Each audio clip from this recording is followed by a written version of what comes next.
ವಿಶ್ವಾಸ ಎಂದರೆ ಏನು? ವಿಶ್ವಾಸವೆಂದರೆ ದೇವರು ನಡೆಸಿದಂತೆ ನಡೆಯುವುದೇ ವಿಶ್ವಾಸ. ನಮ್ಮ ಜೀವನದಲ್ಲಿ ನಾವು ಅನೇಕ ಯೋಜನೆಗಳನ್ನು ಹಾಕಿಕೊಂಡಿರಬಹುದು. ಜೀವನದಲ್ಲಿ ಯಾರೂ ಸಾಧಿಸದ ಗುರಿಯನ್ನು ಇಟ್ಟುಕೊಂಡಿರಬಹುದು.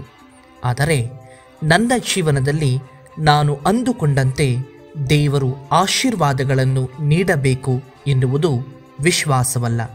ಬದಲಿಗೆ ದೇವರು ನನ್ನನ್ನು ಹೇಗೆ ಬೇಕೋ ಹಾಗೆ ನಡೆಸಲಿ, ನಾನು ನಡೆಯುತ್ತೇನೆ, ಏಕೆಂದರೆ ನನ್ನೊಂದಿಗೆ ದೇವರು ಇರುತ್ತಾರೆ ಎನ್ನುವುದು ವಿಶ್ವಾಸ.